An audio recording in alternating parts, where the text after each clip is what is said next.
I use this trick today at the Entry Advisory Council, and everything gets quiet. That's when I start talking. Good evening, everybody. My name is Jim Westmoreland. I am the current council chair for the Entry Advisory Council here for NC State University. I wanted to welcome you to our 2012 Transportation Founder Fund Speaker Series this evening. I think we're in store for a very good time. We have assembled for you what I will call a world-class panel to talk about topic number one. And topic number one is all about the future of transportation funding. We all know, those of us who work in the profession know that funding has always been an issue. And I think that with everything that's happening in this day and time, with issues that are going on, certainly at the U.S. DOT level in Congress, issues going on at our state level and local level, and certainly in the private sector, we're all trying to figure out, what does this really mean? How is this really going to be solved in the future? We know there's a lot of issues that are competing for time and interest out there. So, without further ado, I did want to take the opportunity this evening to introduce to you, who will extend a formal welcome from NC State and from the College of Engineering, the Dean of the College of Engineering, Louis A. Martin-Vega. Dr. Vega has been the Dean of the College of Engineering since August of 2006. I did tell him a while ago that I'm a proud graduate of NC State University Civil Engineering back in 1988. So it's always good to be back in NC State, and I'm always grateful to provide some service to the university. During his tenure, he has increased the enrollment here at NC State. NC State College of Engineering now is the fourth largest college of its type in the nation. Has increased the staff, has increased the overall research rewards that we have received here at NC State. I'm awfully privileged to have the opportunity to introduce him this evening. So, Dr. Martin-Vega, without further ado, sir, if you would introduce and provide a welcome from NC State, we'd appreciate it. Thank you, Jim. Thank you very much.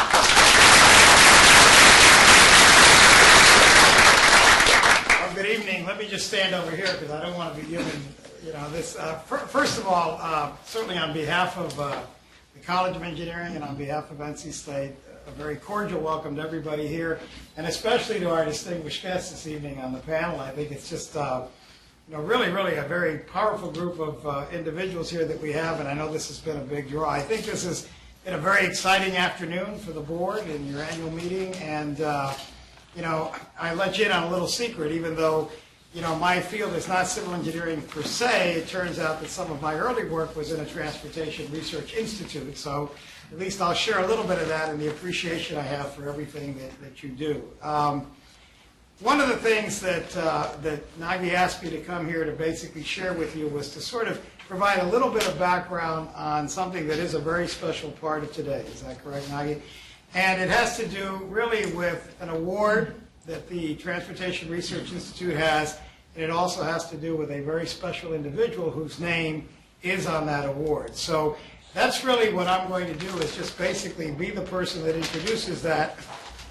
And essentially it has to do with the following. The Transportation Founders Fund Graduate Scholarship, it's named for C.E. Ed Vick, Jr., okay? Now I have to ask this here. How many of you knew Ed Vick? All right, okay. So you don't have to say an awful lot to those of you who knew him about what a bigger-than-life individual he was, right? And just recently here at the university, there was this event, which is the Otago Award, which is really the highest honor the university bestows on its alums. And that award was bestowed posthumously to Ed this year. Ed did pass away, of course, last year, but Laura, his wife, was there that evening. And I was asked to give a small testimonial at that time, based upon my experiences with him. And maybe that's what I need to share with you more than anything else. Because as I said to the folks that evening, I said, those of you who know Ed know that he is and was a much bigger-than-life individual. Very hard driving, very focused. Kimley Horn knows all about that, right? Kimley Horn wouldn't be here today. Is that fair to say, Mark? It had not been for all the efforts of Ed and everything that he did over the years, and he was extremely, extremely proud of everything that he did. Very focused on his work in transportation, his commitment. He was on the board of this board for many, many years, his commitments to the College of Engineering, right? The other side of Ed, though, is this tremendous generosity. Just really, really big heart, okay? And it was interesting when you have an individual who combines both of those things almost in the same breath. And so Ed would come to my office sometimes and he would say, Louis, you guys in engineering really need to focus more on this and need to do this. I mean, he wasn't, he didn't hold back, right? Somebody who held back. He did all of that. But on the other hand, and I say this in the nicest way I can, he would also come in and say, by the way, here's my annual check to the foundation to continue to support what's happening in the college. Just let me know if you need anything else or any more help. And you got to love somebody like that. Because the reality is that he walked the walk. He felt very strongly about what the university had meant to him, the opportunity to get a degree, to be a civil engineer, but he also felt very strongly not only about the creation of what is really an outstanding company, but really this whole community, this whole state, and the nation in that regard. So I think it is absolutely appropriate in more ways than one that the Ed Vic Transportation Founders Fund Graduate Scholarship is in his name, and this is what you will be awarding today, is that correct? Okay. As Nagui has mentioned, Ed was not only a strong supporter of ITRI and the Transportation Foundation Fund, but basically he was just a tremendous advocate for the transportation program here at NC State. A very passionate individual, and I hope those of you that receive the award, it's a tremendous honor, but at the same time that something in Ed is embodied in that more than just the paper and the certificate, but the kind of spirit that he represented that all of us respected and admired very much, and that will carry on through your efforts as well. So Nagui, with that, if I can just turn it over to you, because I know that you have some presentations to make. Thank you all very much, okay?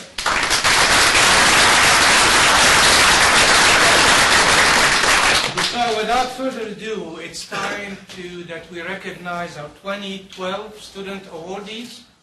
And you notice I said awardees, not awardee. We actually had a tie for the first time. We had a vote and we ended up with a tie. I first want to thank all the TFF members for their contribution. I want to point out in particular our first corporate sponsor, Remy Camp and Associate. I saw Montel, thank you very much for your... So, let me start alphabetically. David Kraft. David, would you please come up here?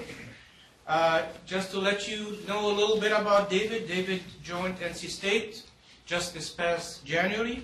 He came to us via Louisiana State University, where he completed his bachelor in civil engineering with a 3.58 out of 4 GPA. He's working on a current NCDOT project on mobility and reliability performance measurement. He was a member and a treasurer of the LSU ASCE. Same thing, he was a member of Chi Epsilon at LSU and also a member of ITE and at both LSU and NCSU. David won the LA Tops Award, Honors Award in LSU for his 4 years of his bachelor. He won the LSU Centennial Award also for his 4 years, and an El Paso Corporation Scholarship Award during his 4 years. So we are really fortunate and delighted to have you as our first co-recipient of the CE EdVic Transportation Founders Fund Scholarship. Congratulations.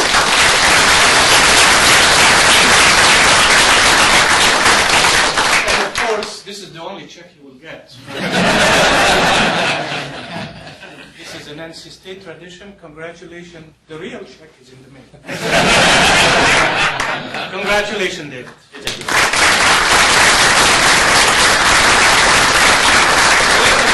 Please come up, please. Elizabeth Hunter is our also co-recipient of the scholarship. Elizabeth is an undergraduate student in civil engineering at NC State. She will be graduating this May with a GPA of 3.75 out of 4. She was admitted to the graduate school and we're delighted to have her in our program.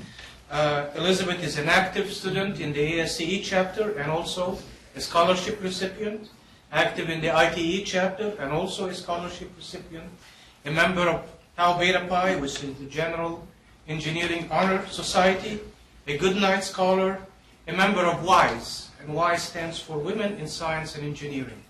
And she's been invited to join the Chi Epsilon as well for civil engineering. So please welcome Elizabeth to our graduate program and our first reception of the TFS.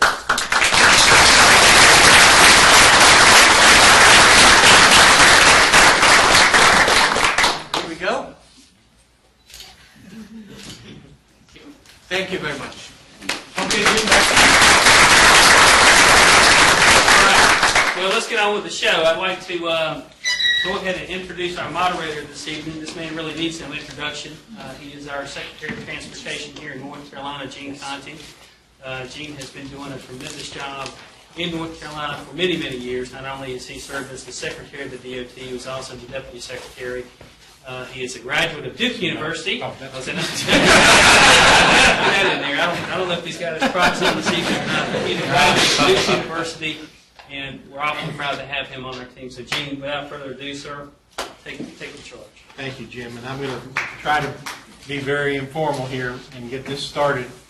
John Porcari is going to catch a plane back to Washington, and I know his wife and family, so I want to make sure he makes that plane. But thanks for being here. Thanks to all the panelists for being here and joining us, and thank you all for being here tonight too.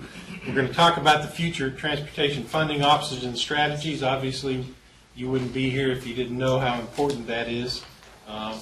We continue to face tremendous shortfalls. Our gas tax revenue is holding steady, but other traditional funding streams are not keeping up, and gas tax long term is not going to hold up. The feds have had to supplement the federal gas tax revenues with general fund receipts for the last couple of years in substantial amounts, and we in North Carolina continue to struggle with keeping up with our needs. We have a long-range plan now, 30 years out, that looks at the needs, and we have, for instance, in the period of 2018 to 2022, we have about $63 billion in needs, and we have about $10 billion in funding identified, so you can tell how short we are. We've worked hard to implement a lot of the strategies we're going to talk about tonight.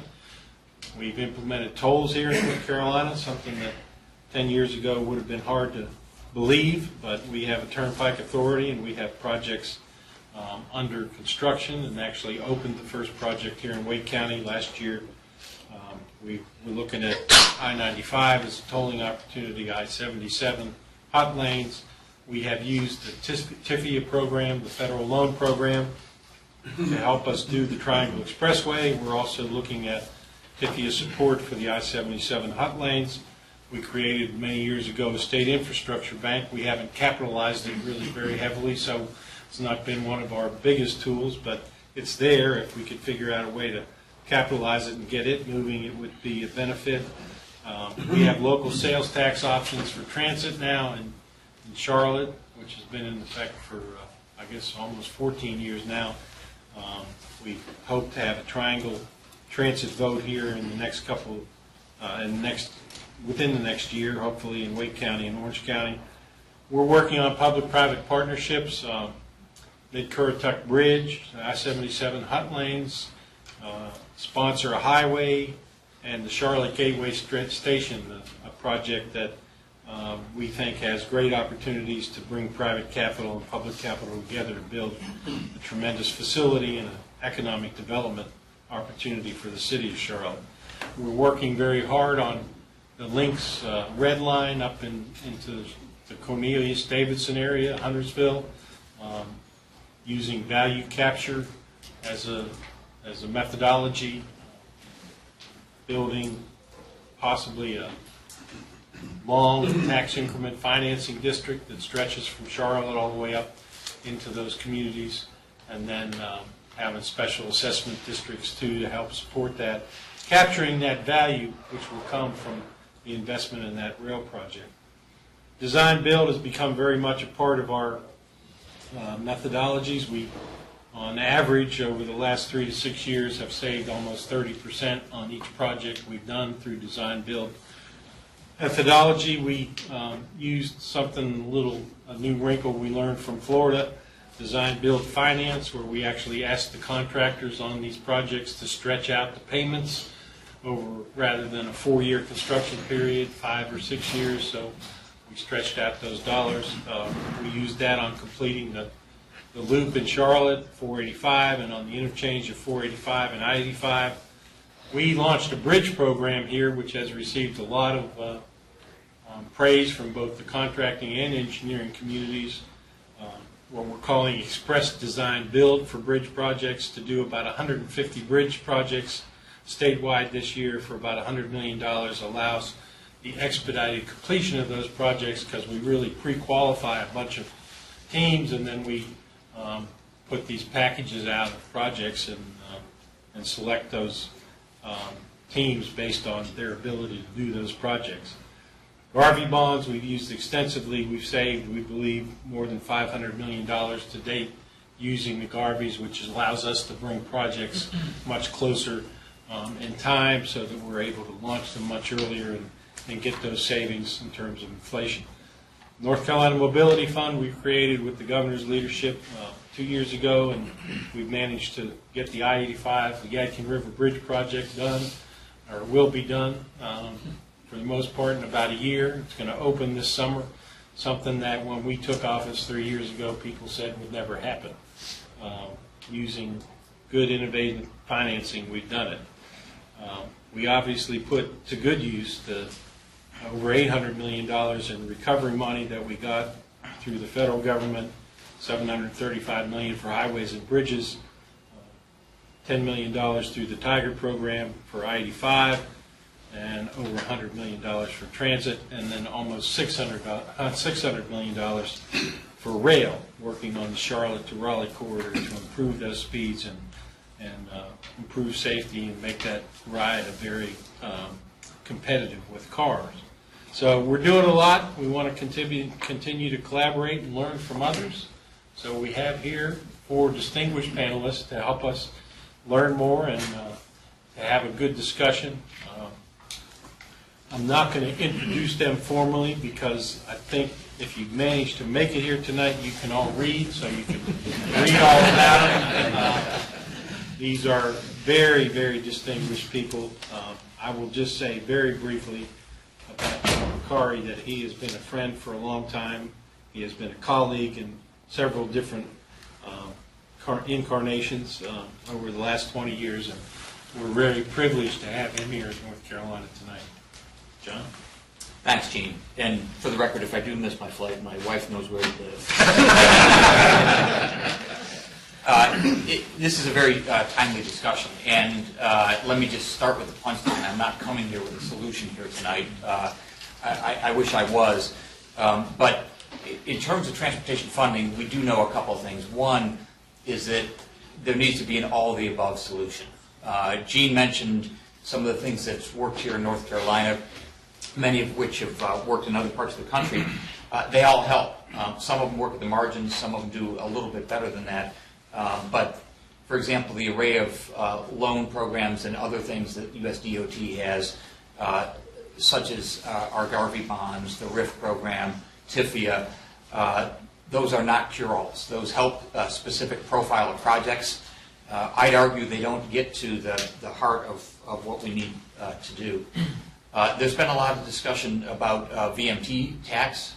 From my perspective, that's to some extent a variation of the gas tax discussion, because no matter how you collect it or what technology is involved, some of the same fundamental dynamics are applying, which is VMT projections over the long term are iffy at best.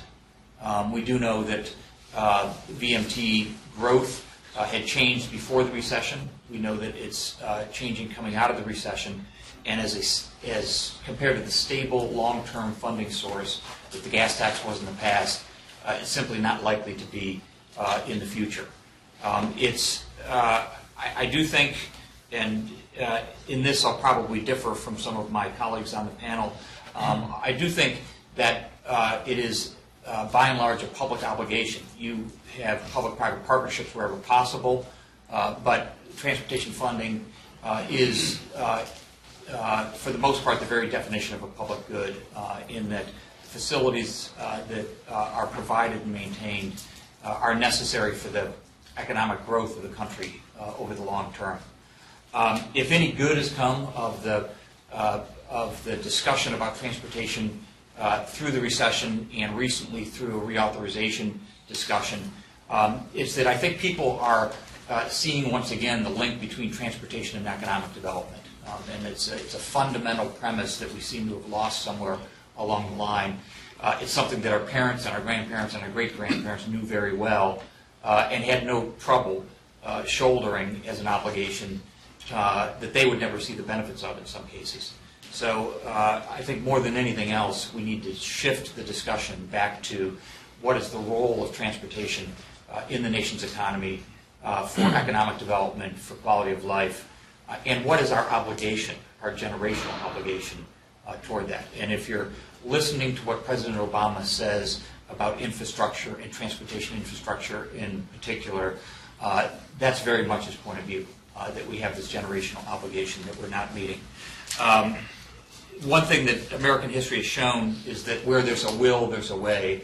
And if we believe this is important, we will find the funding sources for it. Finally, I think we can't divorce the federal transportation funding part from the state and local part as well. And I'd suggest that going forward, we might want to think about it a little bit differently. No one wants to raise the gas tax at either the federal or the state level. As we identify stable federal funding sources, we ought to help those who help themselves. And states that are unwilling to match that new revenue with new revenue should be fundamentally treated differently than those that are willing to shoulder their part of the obligation. Wow, that's dramatic. I'm at the federal level. Thanks, John. Let me just briefly introduce Bob Poole. Again, he and I have known each other for quite a while. We've been on panels in the past and have conversed at several national organization meetings and so on. He always produces some very stimulating thought and discussion, and we're glad again to have him in North Carolina. Bob? Thanks, Gene. My task tonight is to talk about tolling as part of the solution. And I know it's a new idea still in North Carolina, but I think there's a lot of good reasons to be taking it very seriously. As everybody really appreciates, the fuel tax is on the way out as our principal funding source for a whole lot of reasons. It's very specifically tied to a 20th century mode of propulsion that is just not going to be with us for the 21st century in anything like the ubiquity that it has been. And so charging people to use highways based on how many gallons of petroleum fuel they use, it's not a long-term solution. It just is not. And we exacerbate the problem for a lot of good reasons. We have CAFE standards that already over the last several decades have doubled the average fuel economy that people get. So they're driving twice as far on a gallon of gas, and that starves the highway system of the funding that it used to get. Over the next, by 2025, at least for new cars, it's going to be at least doubling again for good reasons. But that's going to decimate state and federal highway funding based on per gallon taxes without unimaginably large increases in rate. We also, national policy that is incentivizing alternative fuels, electric cars, et cetera, et cetera. There's a collision coming soon. And of course, the fuel tax has never been, except in a few states, indexed to inflation. So the purchasing power continually declines. And so it's become politically impossible to increase, except with great difficulty at the state level. But I don't see any near-term hope at all for federal increase. Now, advantages of tolls. I think there's a lot more advantages of tolls as a user fee for highways than many people have realized and appreciated. Obviously, those who benefit pay, and those who pay are the ones who benefit. It's used only for roads in most places, although in big cities like New York, it's used for multimodal purposes. I think one of the critically important things from a resource allocation standpoint is that a toll is typically tailored to the cost of the road that it's used on. Unlike the fuel tax. With the fuel tax, everybody pays the same rate per gallon consumed, whether they're driving on a 2-lane country road or an 8-lane, very expensive interstate highway. So you're averaging out the cost in a way that I think makes it harder and harder to do the big ticket items, particularly with the interstate system being rebuilt and replaced. But with tolling, you're charging a toll that's somewhat related, and often very directly related, to what it actually costs to build and operate and maintain a particular highway. Also, if a highway is funded by tolls, when you need to add an interchange or add lanes, you've already got a funding source there. You don't have to go and allocate it. If there's a projection of how much more traffic will develop will use it because of that new capacity, you can pretty much persuade the bond community that okay, we'll issue some more bonds based on the expanded revenue. So tolling, the way it's been done historically, also ensures long-term maintenance costs are provided. Investors in toll roads and people who buy toll road bonds are not fools. They know that people don't have to use the toll road. It's got to be better on average than the alternatives. That means better maintained, among other things. And so in many of the bond covenants, the first use of toll revenues is proper maintenance of the road, not the payment of debt service to the people who put up the money. This is nothing at all like we have in maintaining non-toll highways. It's like each highway that's a toll highway comes with a built-in endowment that ensures that it's properly maintained over its lifetime. And of course, now that we have electronic toll collection, we can vary the tolls in urban areas, use it as a powerful device to manage traffic congestion. And that's something you can't do with any other funding source that I know of. Now, just to be clear, before we go further, what I'm talking about here is not 20th century tolling. I'm talking about something that's really different. It's 21st century tolling that's different in the following ways. It's a permanent funding source. It's not a temporary source just for the first building facility. It's a permanent funding source. There's no toll booths. We will never build another toll booth or toll plaza again in the United States, and we're in the process of tearing them down. In Florida, about a quarter of them are gone already. But the tolling is there. It's all electronic, with a combination of transponders and video tolling through license plate reading. 21st century tolling will be variable rates where needed, where it makes sense for congestion management. Will be inflation adjusted. Actually, all the new tolling things that are going on today build in inflation adjustments. There's no impact on the state bond rating in most cases because these are revenue bonds that are backed by the facility and its revenues, not by the taxing power of the state. And it's, in a way, it is a paradigm shift, in my view, if we actually proceed with a much more robust use of tolling for these limited access highways. We're talking about the high-level highways as a network utility, like electricity, like natural gas, like telecommunications, and people will have to learn to expect they'll get a monthly highway bill, just as they get a monthly electricity bill, a monthly phone bill. And you think about how much people pay in their cell phone bills every month. The pittance that they pay for highways.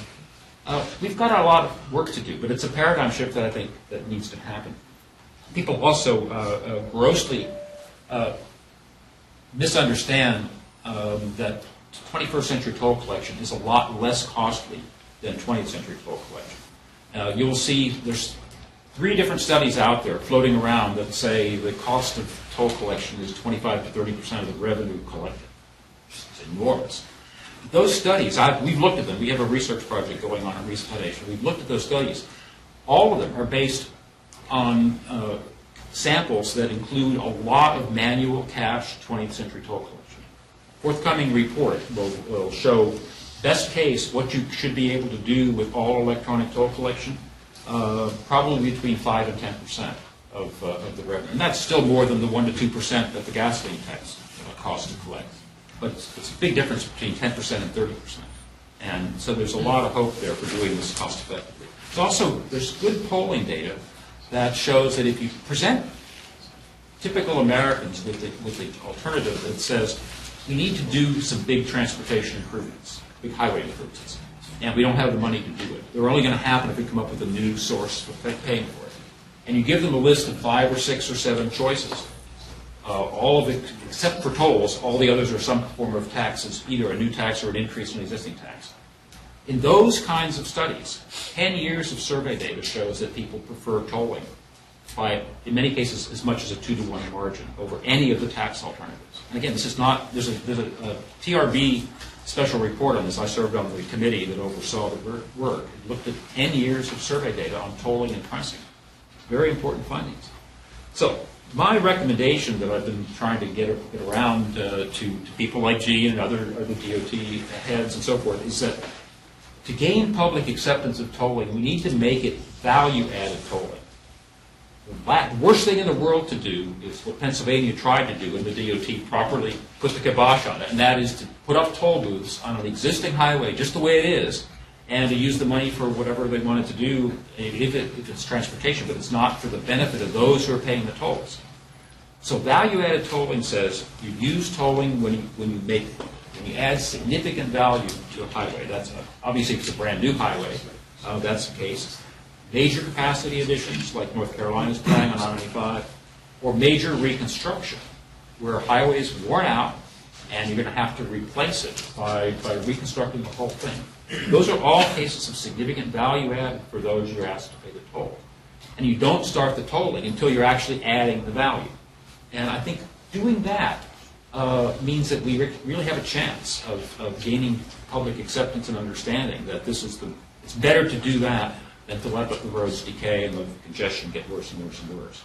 The interstate system is my big preoccupation with this these days because we started under Eisenhower in '56, and the design life of most of these facilities, other than major bridges, is about 50 years.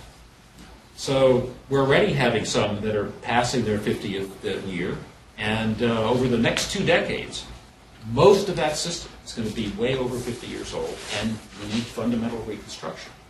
There's no really detailed estimates of what it's going to cost, but it's probably $2 to $3 trillion in today's dollars. That's staggering, and there's no way any fuel taxes are going to do that.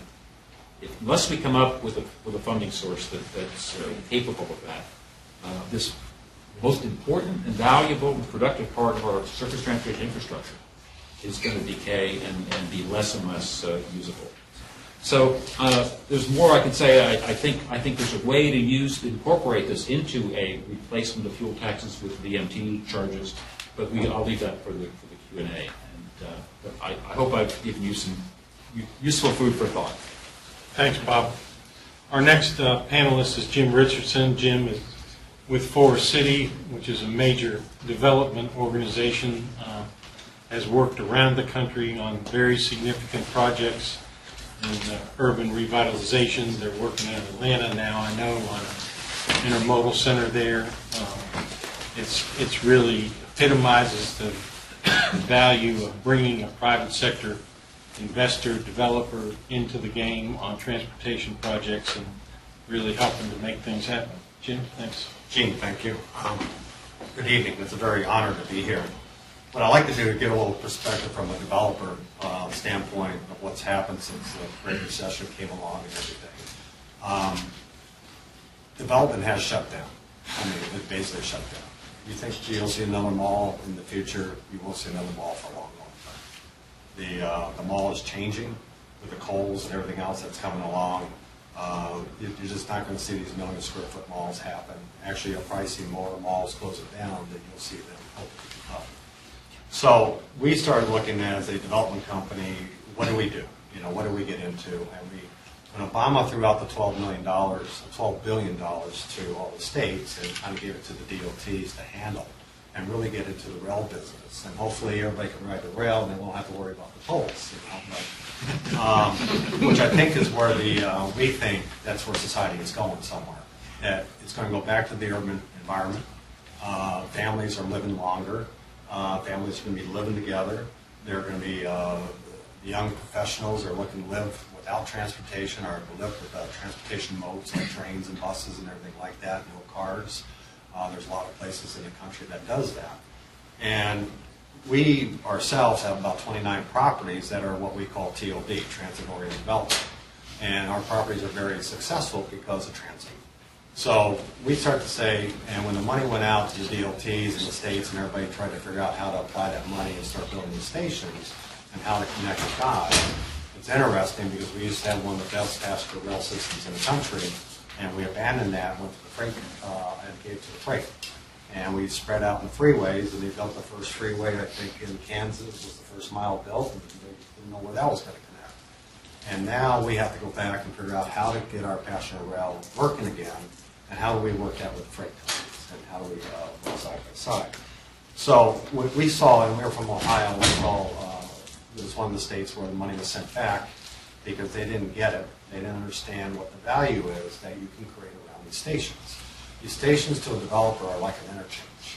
When an interchange is built, everybody comes around and builds on all four corners, but they didn't help build for the interchange. Well, times have changed now. Everybody's broke.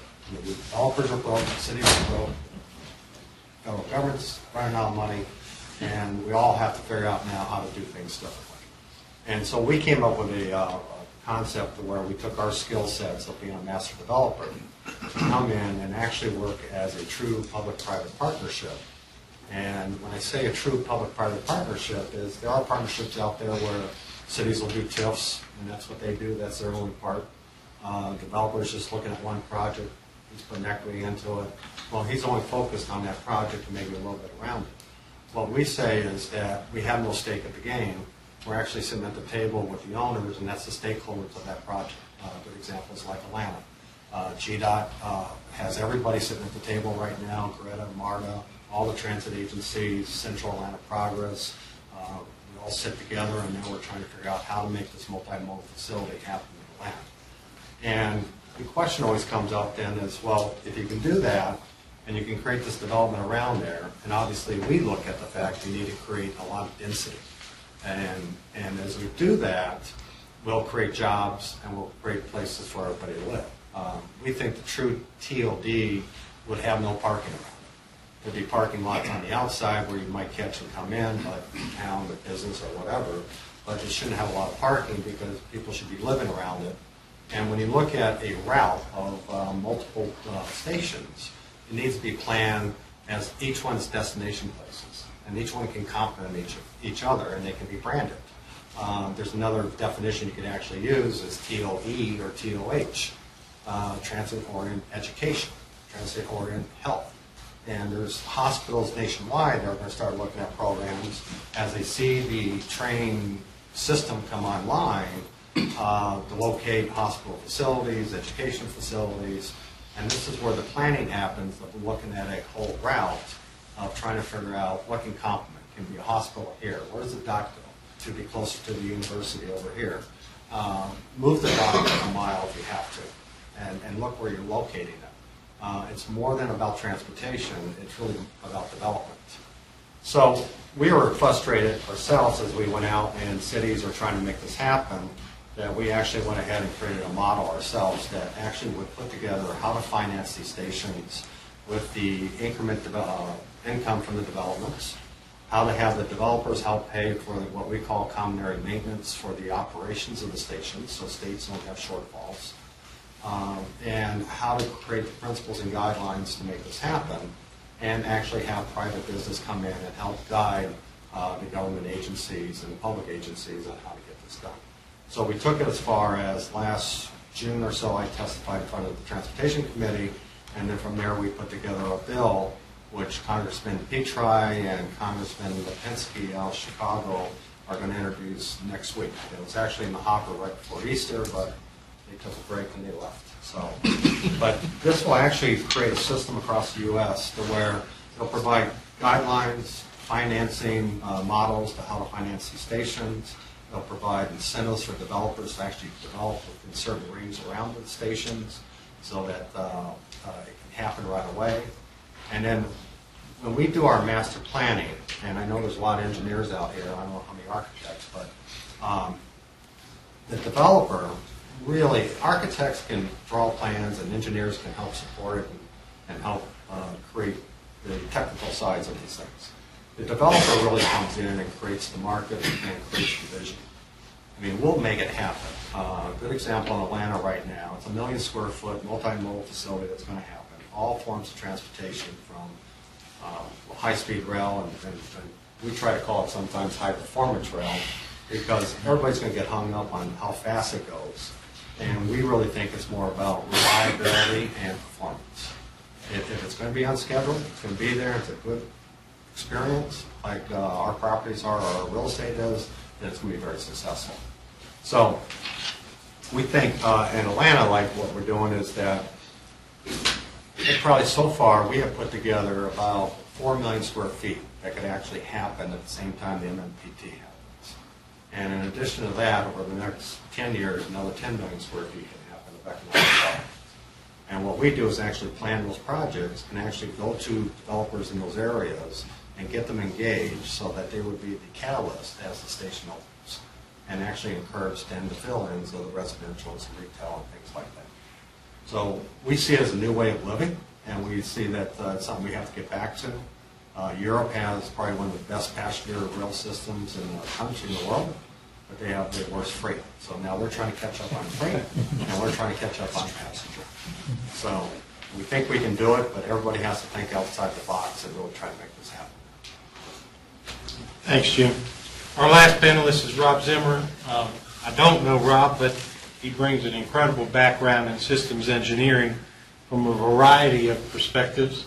But his most recent challenge is working on the Minnesota DOT road fee test program. So we appreciate him coming to North Carolina and sharing his thoughts as well. Thanks, Rob. Appreciate it. Thanks. It's an honor to be here. So far we've heard a lot about creative financing for supporting the transportation infrastructure. We've talked about fuel tax not being a sustainable source of revenue, and that 21st century tolling is something that can happen, it can be supported, and I actually agree with all that. A lot of work has been done actually in the last 10, 11 years in the U.S. to show where technology can play in that space in order to enable our ability to create new sustainable ways for funding transportation.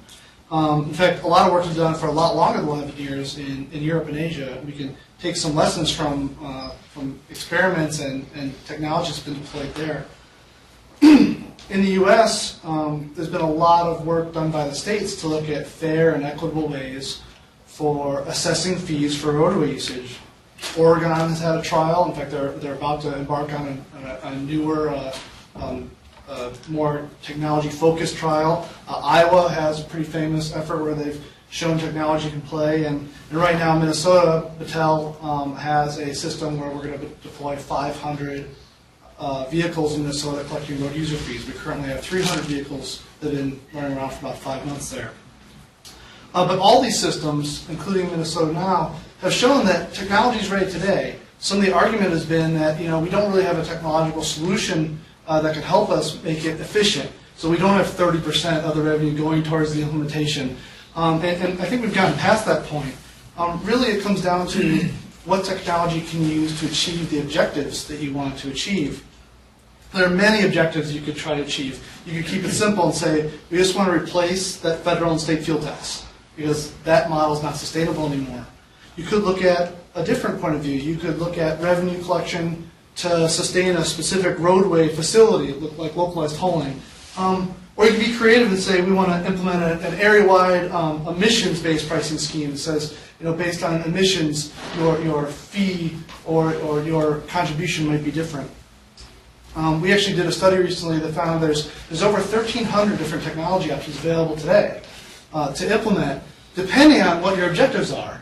And there are multiple technologies within each objective set that you're trying to achieve. So really, the technology is right now to implement what it is we need to do. And this technology actually ranges from very low-tech options that you'd recognize and you've seen your vehicle today to some higher-tech options that provide maybe some more flexibility in what you can do.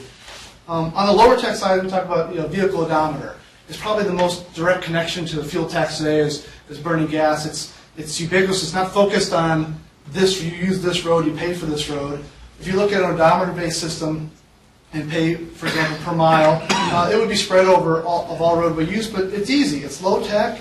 There's no cost to vehicle owners because every vehicle has an odometer, but it also is very private. It has an advantage that There's no pesky vehicle tracking concerns. You don't know where that vehicle's been. You just know how many miles it's driven.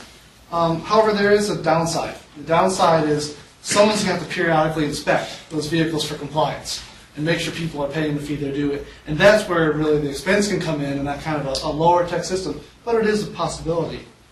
So at the other end is a higher tech version that's in most vehicles now, but I'm going to do this by standpoint of a poll. So I want you to raise your hand if you own a cell phone. Okay. Now those of you that own a cell phone, I want to know which of you actually bring it with you in the car. We're not talking about using it, distracted driving. Is it with you in the car when you drive? I would argue probably the vast majority of you in the room. Well, this is a great resource we can tap into. It's got positioning abilities because of enhanced 911 requirements. It's got available CPU power. It's got connection to communications infrastructure that, to be honest, covers a great majority of the roadways. And for the area it doesn't cover, those devices have memory to store what's happening and then send data or calculate a fee based on when you come into range. Okay, so now, next question is, how many of you actually have a smartphone? So slightly fewer of you. But smartphones are becoming more and more ubiquitous in society. More people are trading up from an old flip chiclets kind of phone to a phone that has better capabilities. And those of you that actually have smartphones now have added advantage today. You have the capability of now not only possibly enabling road usage fees, you have value-added services you can do. You can implement safety solutions, warning about a dangerous curve ahead, warning about driving too fast in a school zone during times when school's letting in and out. And really, this kind of a system allows you to be flexible in achieving some of the objectives you might want to achieve. The system that's right now in Minnesota is such a system.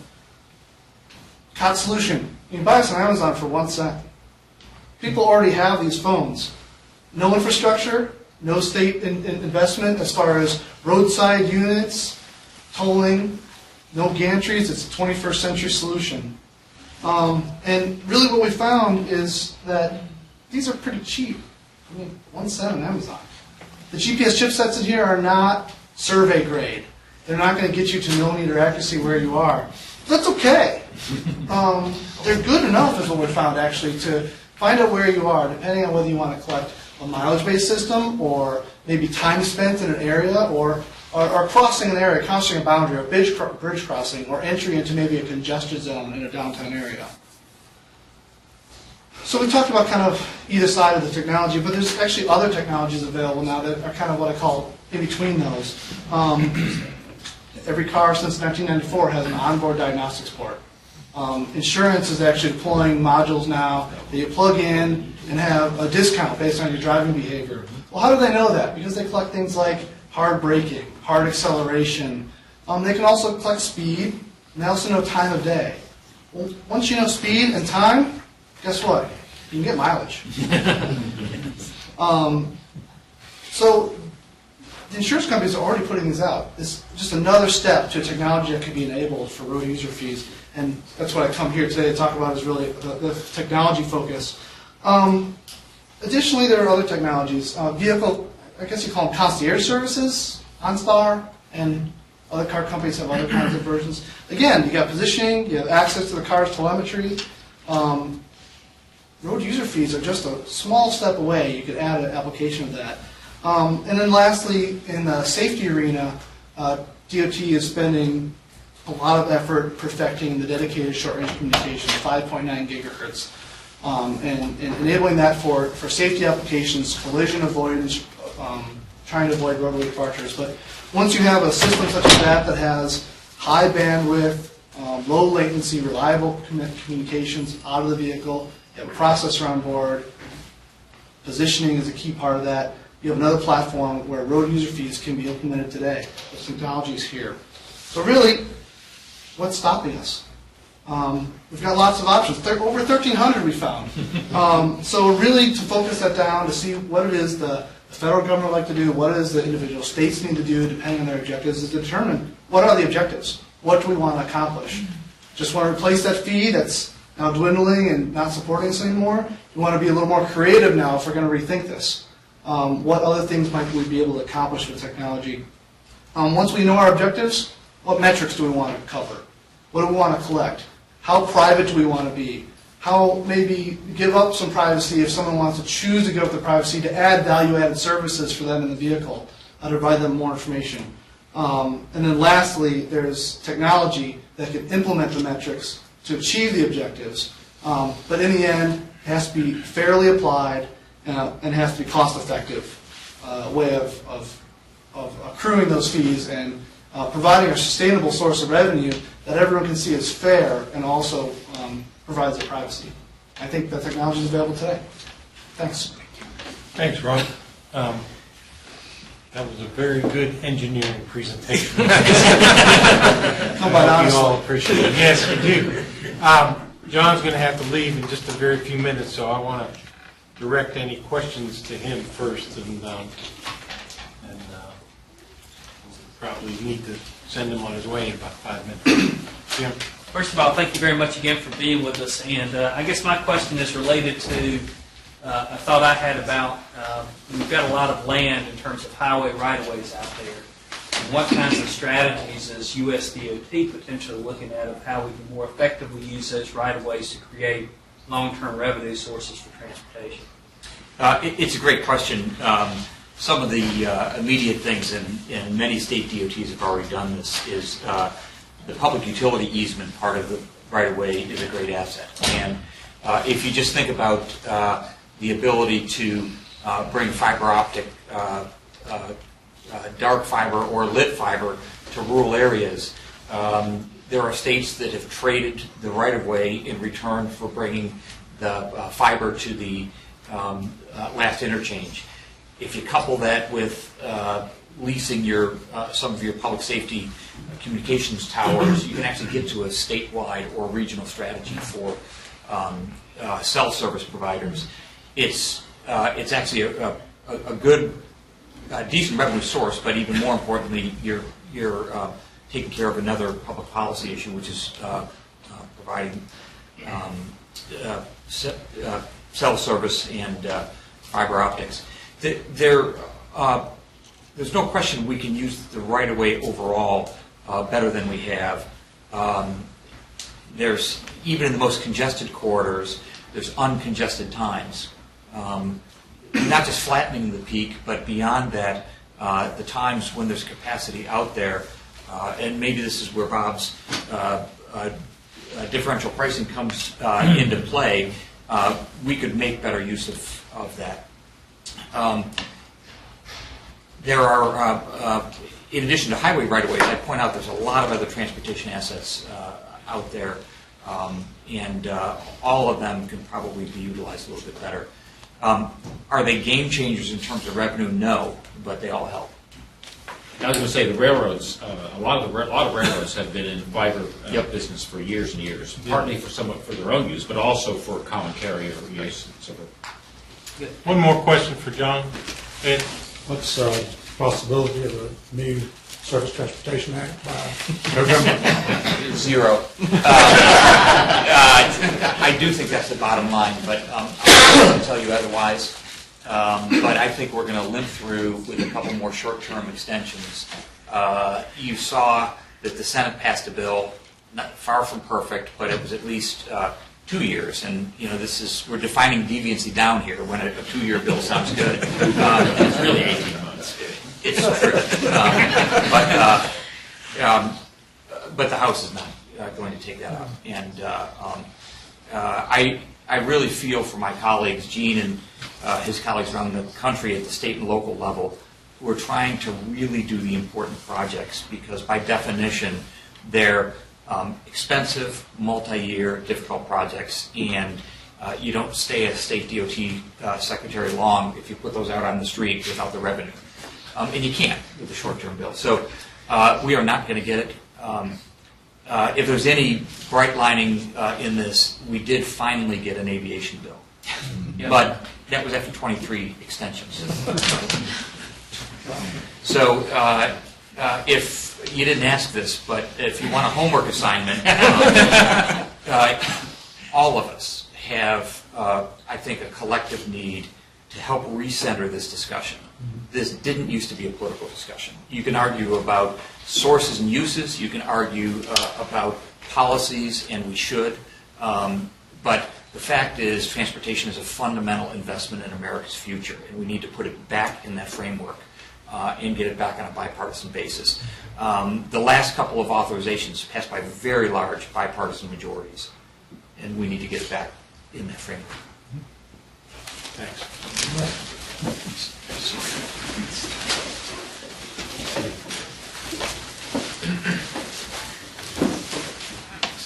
Secretary Porcari, on behalf of NC State Entry and the Transportation Founders Fund, we want to offer you a small token of our appreciation for being here this evening.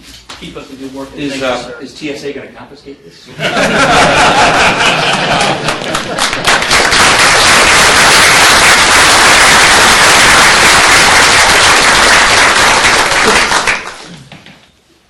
All right, I think the rest of us are willing to stick around for a few more minutes. So, any other questions? Directed whoever. Joe? So a question about, again, the tolling, both the policy aspect of it, the technology aspect, all of it fits together, and then tying it into the multimodal piece that Jim's talking about as well, and how the development ties in.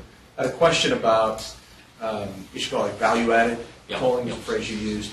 How do you see, how do all of you see, and I would ask Joe, I guess, in absentia, you can email us back afterwards, how do you see projects like the Dulles Toll Road extension, where the tolls are being used, they're still staying in the same quarter, but they're using for multimodal? Do you see that as being a fundamentally good thing because it's still used something to relieve congestion, providing a congestion alternative? Do you look at that as fundamentally not so good because it's not staying on the highway? How do each of you look at that project? I'll start if you want. Sure. I have criticized that as being breaking faith with highway users, because the tolling is really not for their benefit.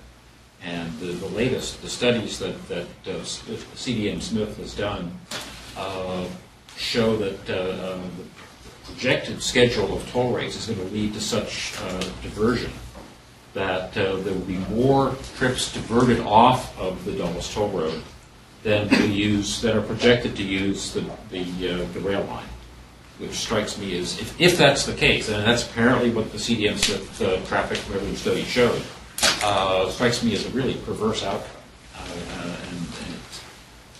There are cases in large metro areas like New York and San Francisco, and a few others, where toll revenue is used for multiple purposes. But I think this particular case is really an egregious mistake, and I think I'd not like to see that replicated. And I'm not sure that Phase 2 is going to survive politically. Because once the implications of that diversion of traffic, as well as the diversion of revenue, once that really sinks in. Yeah. From our standpoint, we would say that it's just a shell game. All you're doing is moving money around. And really what has to happen is everybody has to get real about where our cost is. Yeah. I mean, you have too many agencies doing too many different things.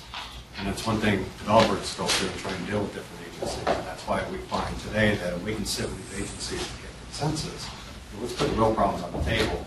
Let's find out where the real money is and try to use that. And let's do better planning and better developments around our transportation systems, because there is a source of money there that can help pay for it. I guess I look at it from technology, as the technology guy in the panel, that it's a segment of road they're collecting an individual fee on that's being used in multiple ways. But if we make that a broader program and have more of a road user fee system that is more ubiquitous, covering more area, then it won't matter as much about being at that road or another road. You spread it out over a larger area, and I guess I'd see that as being less of a concern for that particular roadway area. And I guess my comment would be, I share some of Bob's reservations, because I think when you have a project like that doesn't garner the public support because of the reasons he outlined, where you have these escalated toll rates and people start saying, wait a minute, I'm not getting anything out of this, so I'm not going to use that road, then you've really created a bigger problem for yourself, because when you come up with another scheme to do something, people are going to say, no, we've heard about this before. Right. So I think we got to choose our battles carefully and put things in place that work as examples of how things can work, and not put things out there that don't work, because that's going to defeat the overall goal of getting the investment we need. Yes, sir. What will have to be the change in, I guess, political thought to allow us to use pricing to affect demand? I mean, we are accustomed to it in all other industries, airlines, phones, water usage. You know, some of you pay more. And for whatever reason, we can't price trucks out of the peak or discretionary trips out of the peak. What will have to be the political change of will to allow that to occur, to effectively use the I'll let system? Bob start. I've thought about this a lot. I think there's a broad segment of the population that just sees roads and highways as different, because it's always been different. And they just, the idea that a variable price would attach to something like a road just strikes them as just completely bizarre and wrong in some sense. And I say this as somebody who spent 30 years in California, the land of the freeway, and it was a really uphill battle to get any tolling into, and it's still very far from where it should be. But I've come to the conclusion, despite the fact that there's a really good rationale for market pricing of roads, that the only way we're going to get there is in a very incremental fashion.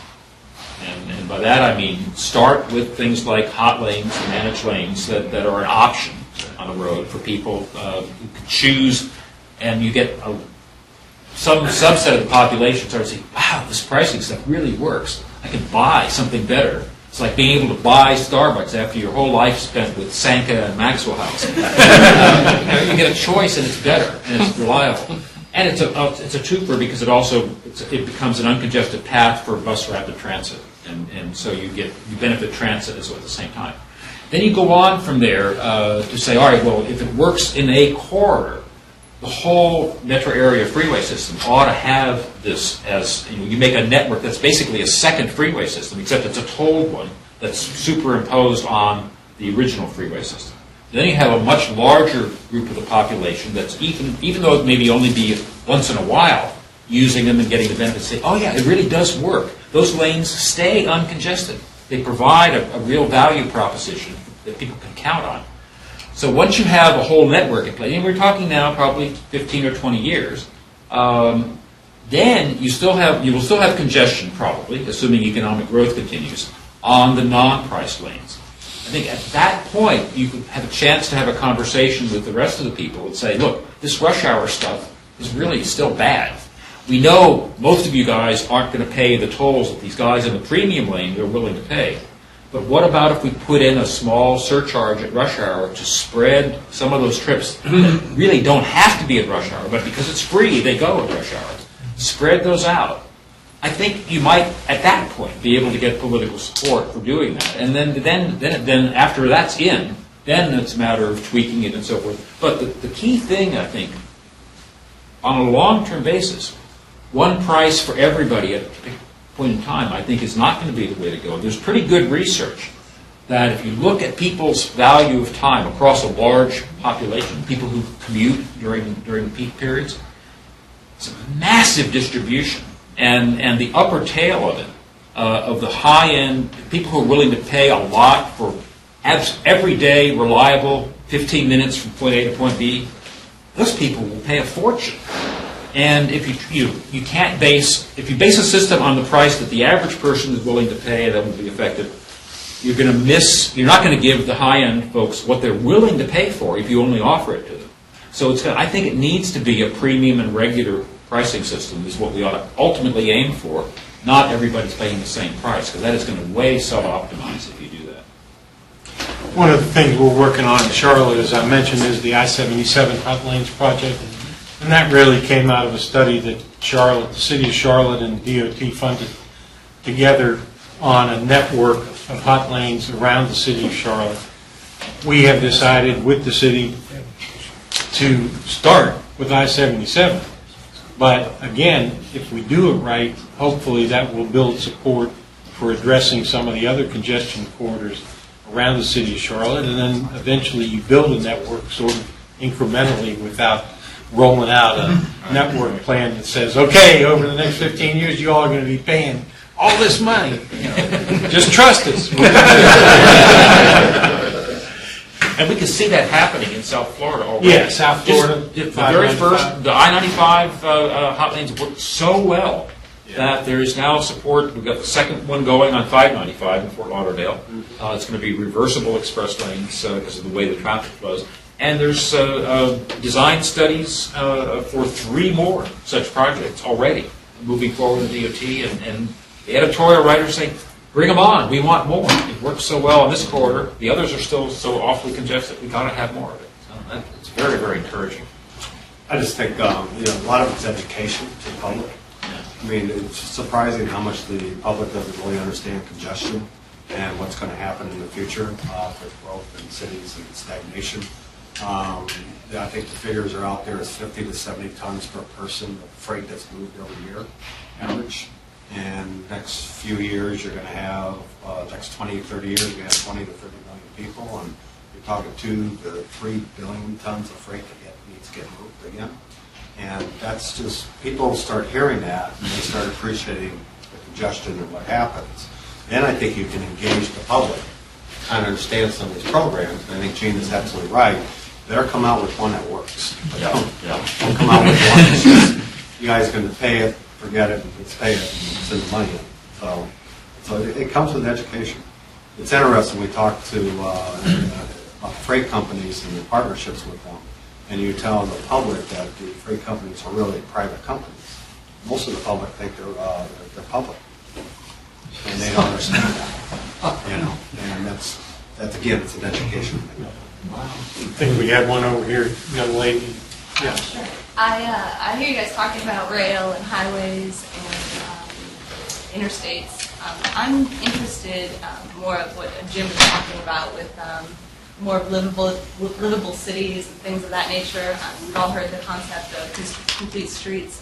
What I'm wondering is what funding options that you've talked about give the most opportunity for those types of projects. Well, I guess I'll jump into that because, I mean, the funding options that we're looking at is obviously the real estate that's developed around the stations and the density that occurs there. We think that, again, Atlanta's probably a good example that we're looking at $65 million a year in additional increment taxes that are going to come out. And you got to carve some of that off for natural growth, and that would have happened been in those coffers anyway because they're in those budgets. But you got to start looking at the operating costs of cities and how much of the dollar they're spending for their operations. And if you start building these stations right around, real estate around the stations and create this density, your operation costs should not go up. So this really should be money that drops to the bottom line. And they don't have to put the fire and the police and all the infrastructure in for it. So there's going to be a pool of money that they'll use to help finance these infrastructure of the stations themselves. One of the factors we look at is when you're taking that money and using it for the public infrastructures like that, is the key is to pay that money back quickly. I mean, you don't want that money sitting out there with long-term financing, and all you're doing is paying interest, for life.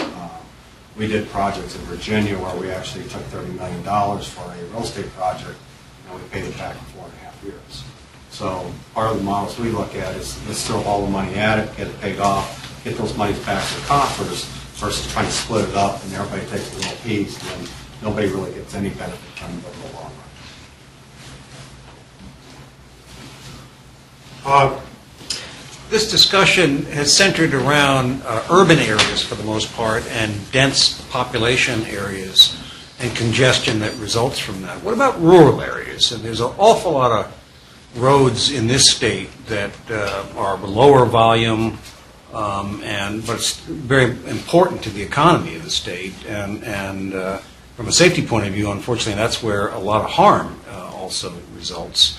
How does funding future look for peeling off some of that money that's obviously going into these, I'll call them dense pack areas, and pulling them into some of the rural areas?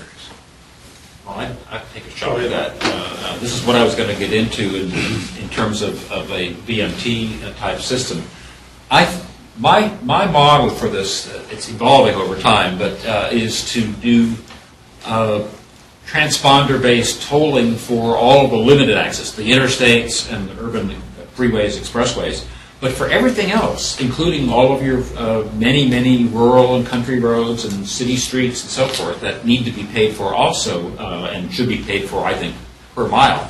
There, I think something very similar, starting with an annual odometer thing. And there's a lot of different ways to do that. And some of them can use optional technologies for people who want something a little more than just the basic. You could, for example, you could say, based on some average figures for people that drive in the state, say 12,000 miles is going to be the sort of standard assumption. We're going to bill you monthly for 1,000 miles a month. And but we're going to read your odometer once a year, or maybe it'll be transmitted by a device in your diagnostic port or whatever. If you've paid too much, we'll give you a rebate, or if you didn't pay enough, we'll send you a bill at the end of the year for the difference. And a system like that would be very, very simple.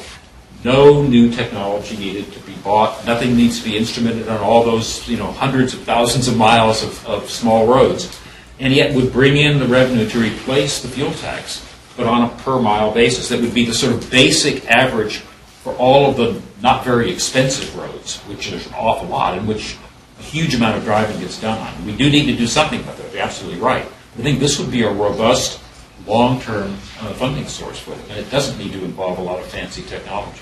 I guess the other attraction to that approach might be that you're really talking about local users. I mean, you may have somebody from out of state occasionally use those kinds of facilities, but not very much. And so you're really asking the local users to pay for their local system for the most part. Gene and Rob.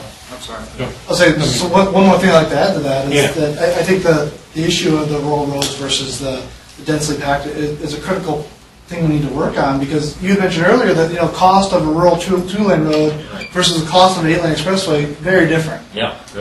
And if we can get this down to having people pay for the roadway they use, if they're never on the 8-lane congested area, then they shouldn't be paying for that. And I think that's where I think there could be some advantages to the people who stay mostly rural and don't go into the intercongested areas. And technology, I think, to play a role in determining the source of revenue and also where the revenue ends up going to. Let me also say that Michigan, and I think possibly some of the other northern Midwestern states, Michigan is now allowing roads to go back to gravel, or they're actually taking up pavement and putting gravel down because they can't afford to maintain those roads. I really don't want to go there. I am going to Michigan next month. But I really don't want to see North Carolina or other states going in that direction. Let me go way in the back here. Yes. The gentleman on here had a question. Okay. Yes, go ahead. Me? Yeah. I was just going to say, the gasoline tax is sort of like a tax that's paid before use. That is, you put gas in the car and then you can drive on it. Whereas most of these alternatives is paid after you use it, even if it's BMT or whatever.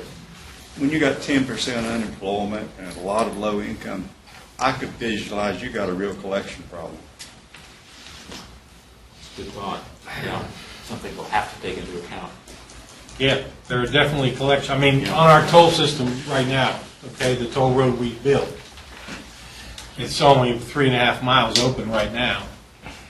We've asked people to buy transponders, and we've actually sold like 20,000 of them for a 3.5 mile section of road. It's kind of crazy. But we're promising more to come. And they believe you. And about half.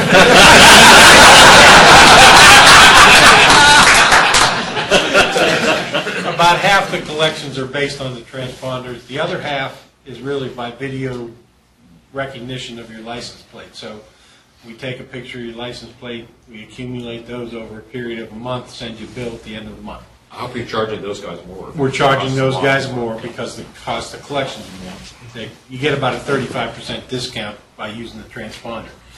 But we understand, and the bond covenants and all that anticipate somewhere in the 3 to 5% rate of non-compliance, or uncollectibles. And the financing works as long as you can keep that number to 3, 4, 5%. But if you get above that, then you get in trouble. So it is an issue, absolutely, that needs to be addressed. Nagui? Yeah, on the same vein, when you were talking about the use of the facility, how about the damage that you would cause to the pavement, heavy trucks and so on? How would that pricing business? Obviously, trucks need to pay a rate that's much higher than cars. They do now on toll roads, and they pay some. They certainly pay more now because the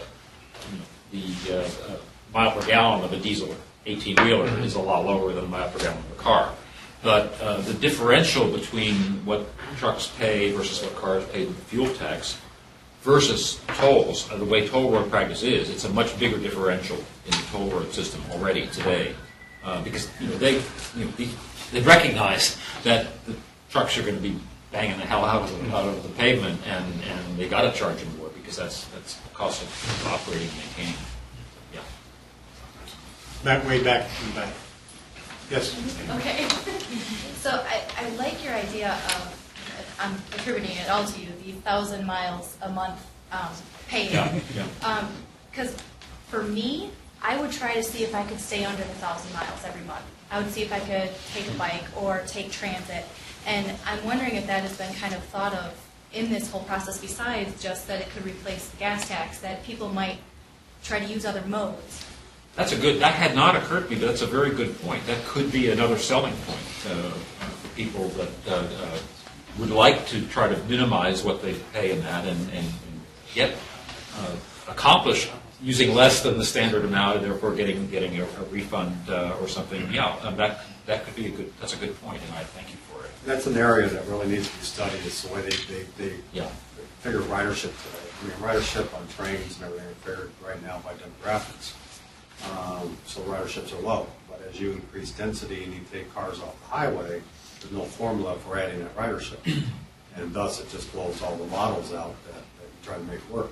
Another example is the models for the trains. They don't look at special events in cities when everybody could use the trains and buses and everything coming down. So that's a whole new area that needs to be refocused on how you model these, because the FTA actually loans the money out based on the modeling. So very important.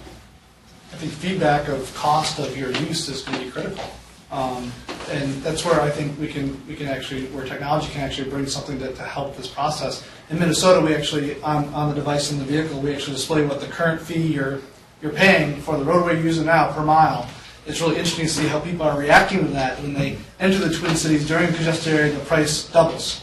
Like, oh, I'm having an impact, and what does that cost to me? And can I change my behaviors so that I can get the lower rate by traveling slightly off peak or on a different roadway, not on an interstate, travel on a less congested roadway? I just volunteer that for the last 6 months, my auto insurance is with Progressive, and they have this device called Snapshot that plugs into the diagnostic port and records the mileage and a few other parameters. And I've already saved about, I think, 7 or 8% on my insurance for the first 6 months because I don't drive. I drive less than the average person because I work at home. I'm a full-time telecommuter.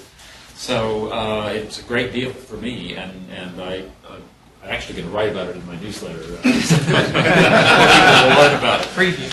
I think once people start getting invoices for their roadway usage, based on if it's a variable pricing, either by location or time of day or whatever the variable is, people are going to start changing their behaviors to try and, in their mind, game the system. How can I get to where I want to go for the cheapest I can? Right. GPS systems right now have fastest, less mileage, avoid tolls. Another feature is going to be lease road usage fee in order to change time of day or route. These guys really got me concerned. My wife and I, we do road trips cross country. That's a 6,000-mile trip, But you're paying right now, right? So fuel tax. I'm going to pay a lot more.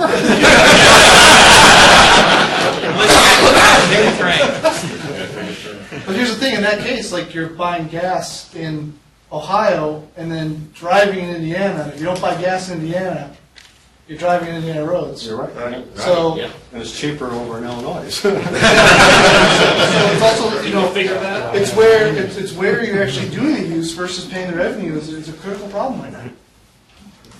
We have the highest gas tax in the southeast. I know all of that. This is kind of a continuation on the, I guess, behavioral change aspect of this. I have a question as to your thoughts on kind of real-time feedback in terms of the current rate you're paying or the kind of cumulative rate you've paid this month as opposed to maybe getting a monthly invoice in the mail. I'm thinking, I read a study one time that it's a behavioral economics economist, but he had kind of installed a glowing orb on your thermostat.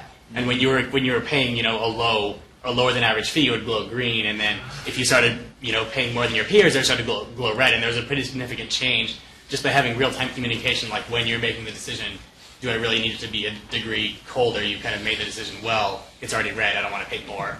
So I'm kind of wondering what your thoughts are on like a real-time communication built-in aspect of this. Well, I've not seen any research on, for example, there are some cars that now will display your real-time miles per gallon. Mm-hmm. Yes. And I don't know whether people with behavioral research have studied that or not, but my guess is that exactly the same phenomenon will happen. People will, I want to minimize that. Accelerating too hard, this goes way up, or way down rather. I think there would be behavioral effects, and if you had real-time pricing, same thing. If you have it on display and see it as you're doing it, it probably would have an effect. I'll say from personal experience, my car has that, and it has the instantaneous and the cumulative over the tank. And I play the game. This tank, how high can I make that number? It's affecting my behavior, and we're starting to see that a little bit in Minnesota about people's behavior. We do a baseline period of 2 months where they don't see the fee. But we're collecting what it would be if they, in the real system. Then, actually, when they come in and get changed over, we tell them what their fee would have been. We don't bill them for that, but say, okay, well, you would have paid this based on your driving behaviors. Here's our fee schedule. For the next 4 months, you're going to pay. And it actually shows the real-time fee. And one of the things they're going to look at is there a behavioral change between the baseline and the real test. So time will tell at the end of the study to see what the impact is. Michael? Yeah, I play that game too. So, the way we're dealing with trucks, commercial vehicles, leaves a lot to be desired. For example, if you look overseas at some of the other emerging nations, they integrate weight with classification, but they're still using the old toll plaza because they can't use the smarter technology to collect fees. They won't get paid. That's Germany. Yeah, but anyway, coming back to what we think about in the U.S., I think if we could integrate more classification and the actual weight of the vehicle on the fly, which technology's there, we could do that. Then we can compute the cost and the consumption of the roadway based on the roadway that's in place. And it wouldn't take very much to do that. The way we do it now, the simple way, and the toll authority's been doing this for a long time, count the number of axles, look at the the more axles you have, the less damage it's possibly going to do to consumption. It is kind of So backwards. it's all sort of fuzzy. So we ought to be thinking about how we move forward. The vehicles, the truckers would actually like that if they had a better idea about the use of it, and they would be willing to. They're on record saying they'd be willing to pay more. So, well, I think the truckers also. I mean, if you're charged in real time by the actual weight, I think because some truck miles are empty, and so that's a bunch of them. Well, less than before trucking deregulation, but yeah, still a lot of empty miles. the care weighs 25,000 pounds. Yeah. That's right. So you should pay based on the actual. If you could do it, and I think the technology is there to weigh in motion and so forth. Right. That would help getting acceptance from truckers of pricing. The other thing I just wanted to mention, there was a study done in New York State a couple of years ago now, with the looking at VMT charge system for commercial trucks, and they got active participation from 4 or 5 trucking companies, fleet operators. It was done by Delcan and Richard Mudge. Right. And they found that when you actually add up all the different fees and taxes that trucks pay nominally for road use, federal tire tax, and this state tax, and that tax, and registration fees, and the federal and state diesel tax, if you could replace all of that with a single per mile charge. It would be much more convenient, less hassle, lower cost burden on the trucking companies. The trucking companies actually warmed up to that idea as being preferable to the status quo, which was a very surprising result for most people who think the trucking industry would be a big enemy of this. And I think that's not necessarily the case, depending on how you design it. I'm just going to elaborate on that. Mike's idea is a great one, especially by configuration. Most of the trucks that are going to gross out and be the maximum weight are going to be loaded in one direction, empty in the other. And so if they only paid on their loaded weight, which is a very simple thing to do, you get weight enforcement plus VMT weight-based pricing. And most of the fleets that are running around there, in, for example, a standard 5-axle configuration that's out there now, are not running at 80,000 pounds. They're running at 60,000 pounds. Yeah. And so if they were paying for that 60,000 pound usage as opposed to having to pay on a registered weight basis of 80,000 pounds, they'd love it. Everybody, I would think, would love it. Another thing you see out there that maybe strategic is the freight companies looking at doing their own multimodal facilities and strategically putting them in the country where the trucker could actually do 250 miles after take to the markets. So they can basically do a round trip day, a one-day trip in 8 to 10 hours or whatever. And you might take a little bit more pressure off the roads and all that for long distance hauling, but hit more of the markets in those areas. So you see maybe some revenue impact now. Jim? One question, sort of shifting gears a little bit. There's been more and more international money and investment in U.S. infrastructure. What role will that have in the long term of U.S. infrastructure? And then, is that good or bad? I think it's going to have a big role, but it's going to depend a lot on federal and state policy, whether that encourages it or puts roadblocks in the way.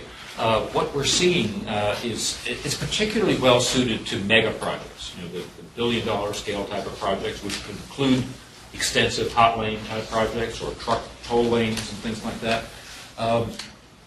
These long-term, they're called toll concession models, that have been used in Europe for 30 or 40 years, have been used in Australia now for about 20 years, and in Brazil, particularly Brazil and Colombia now, a lot of Latin America. You basically have a competition for a team. You pre-qualify teams that can do all of this, design, finance, build, operate, and maintain for 40 or 50 years. So it's a long-term investment. Companies put in proposals, teams that you've pre-qualified. They then the winning team, the ones that produce the best proposal, negotiates detailed, like several hundred-page concession agreement. It's like the Constitution that governs all the terms and conditions that they think of, or a very detailed marriage contract. Well, it has to include possibilities of separation. Who does what? But a big part of this, first of all, it's financing, like a toll road. It brings you the capital up front in one big chunk to build this elaborate project that's needed now, but you probably couldn't do for 20 or 25 years. But it also transfers risk.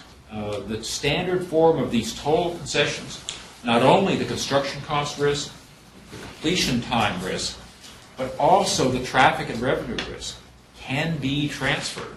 So that toll roads are risky things. You're learning this in North Carolina. There's a lot of startup toll roads that have really tough first 5 years or first 10 years. A few of them go under completely. So those kinds of risks should not be borne by the taxpayers of North Carolina. And those in a well-structured, world-class kind of long-term concession agreement can be shifted to the private entity that is raising the money and putting in equity investment, as well as issuing long-term toll revenue bonds and this kind of thing, and maybe getting a TIFIA loan from the feds to help out. So there's a lot of potential there. And really only about half a dozen states are taking pretty significant advantage of this so far. Over the last maybe 6 or 7 years, the global capital markets have produced infrastructure investment funds They put the equity investment in, not debt, the equity, which is typically maybe 20% or 25% of the project cost, like a down payment on your house. There's over $200 billion in infrastructure investment funds that have been raised the last 5 or 6 years. And it's looking for opportunities all around the world. And it's finding them in China, it's finding them in Australia, it's finding them in Europe. It's starting to find them in the United States, but there's still not very many. But it's a question of, do we want to take advantage of that? Do we want to, think of new ways to produce large projects? And I think it really makes sense. It's got to be done very carefully. My first advice to a DOT that wants to get into this: you've got to hire first-class legal advice and first-class financial advice, because your state treasurer is a piker compared to the guys that do these things. Right. These people that are coming in, they know they'll take full advantage. They'll make as much money as they can to take advantage of you if you don't have the right kind of expertise to draft an agreement that protects you. Yeah, I guess my response would, I think Bob's right on target, but I would also add this. As a political matter, these are very difficult because it's easy to demagogue. Yes. So we have a Spanish-led consortium working with us on the Mid-Currituck Bridge. Happens to be the same, basically, lead consortium that did 595 down in Florida. Right. But it's easy for people to say, what? You're turning your roads over to the Spanish, Chinese, or the Brazilians, or something, whatever. And so it's easy to demagogue. The fact is, we live in a global economy, and the flow of capital around the world flows like everything else does. It's a good. And so what you're doing is basically offering up an opportunity for capital to invest. And, of course, they're going to want a return, and they want protections, and blah, blah, blah. You have to negotiate the right deal for your state or whatever. But it is a way of attracting additional capital into the infrastructure business. This is one of those other things that's sort of a culture difference about roads, because states will bend over backwards to attract a Toyota plant. Right? Yeah. And if the Toyota plant, if the business doesn't do well, they'll close it down in 10 years and go somewhere else to do something else. A road, they're not going to close it down. Your agreement with them doesn't permit it to be closed down. It's going to stay right there and be in service for you, even if they get tired of it. So it's really weird. How about a private developer's perspective? International money. What you going to do with it? It's all one world now. And you really got to start looking at that. But it's the caution and being careful about how putting the deals together, because you don't want them to come in and reap the benefits of it and walk away with it. And that's what I'd be more afraid of right now. Is until we learn more about that, be very cautious. One other little footnote on the four in this. It's true that the lead companies mostly are Australian, Spanish, French at this point, because that's where they've been doing these things for 20 or 30 years. If you're going to do this for the first time, do you want an amateur, or do you want somebody that really has been through it a whole lot of times and knows what they're doing? But the interesting thing is, if you look at the composition of the money in the infrastructure investment funds, about half of all of that globally is from North America, Canada, and the U.S. Yeah. So it's very significantly U.S. money, even though it's the expertise of putting the toll road together and running it that right now is mostly foreign. Joe, one more? Yeah. How about the last one? Yep. Okay. If we're going to do one thing different than we've already done right now, we're doing out of transportation, finance particularly, since that's the topic. What's the one thing that's not being done that you think would be fairly doable to do politically, but would be, if not game-changing, at least would make a better difference than we have, that hasn't gotten as much attention just as it's not being focused on, or because there's other political reasons why it hasn't happened in the short term, but could be. Is there something that we're not focusing on that we could do politically? Whether it's a technological solution like a smartphone, whether it's just a little more of TIF or what have you on the development side, whether it's more management. What is something that we could be looking at that we're just missing? I'll give you one that maybe, Gene, you can tell me I'm wrong or off base, but long-term pavement warranties. is something that I think would make a big difference in the United States. They are not unknown in Europe, but our pavements, I think, are nowhere near up to world standards. And it's because of, I think historically, everything's done on a low bid basis. You've got a given amount of money, you want to make it go as far as possible in a year, so you make your specs to just sort of the bare minimum. And nobody's willing to warrant that they're going to actually be good pavement for 25 years. So that's my suggestion. Yeah, the public-private partnerships, I think, is something that can be done right now. I mean, when you bring private industry into the world public, and you can help get consensus and move things along, like we're doing with NEPA processes from 5 to 2 years. I mean, that's time. I mean, time kills projects, and it's money. I mean, that just costs a lot of money. I mean, when we do major projects, it can take us 10 years to do these things because of all that red tape to go through. But as we sit down and do more true public-private partnerships, I think that you can happen in any parts of the business. And it's not just for transportation, but in commerce, everything that we do, bring the experts in, and let them help work with the public on these things. And I think I'll go talk about that. Rob? I mean, 10 years ago, there's a lot of things we could have done. I think we've come a long way from a technology standpoint and making use of that. I think that one of the challenges is alternate fuels right now, and it's one of the biggest reasons why fuel tax is not sustainable as alternate fuel vehicles are coming online. I could see where, given the politics of adding technologies to vehicles might be not doable, as someone adding a black box and monitoring I think maybe looking more into maybe short-term steps.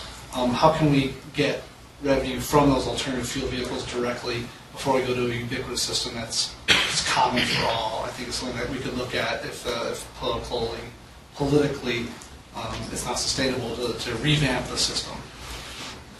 But I think states are looking at all their options right now. I think they've come a long way to realize it's a critical thing that has to be solved soon. All right, I get to close this out. I've spent a lot of time thinking about this, and actually Mark Boggs, who's working on our I-95 stuff, knows that I've thrown this out before, but we've been asked legitimately, to do an economic analysis of the I-95 tolling proposal, make sure that we've considered all the potential economic impacts, positive and negative, and that we've looked at alternatives for funding this $4.5 billion rejuvenation project, if you want to call it that. So I have asked the team to look at bake sales. How many cakes do we need to raise that $4.5 billion over the next 20 years? And when we get that number, I'll share it later. All right. Well, I would like to thank all our panelists. It was a terrific discussion. Jane, thank you for leading that discussion. Bob, Jim, and Rob, thank you for your presence and for the good thoughts. So please give everyone a hand.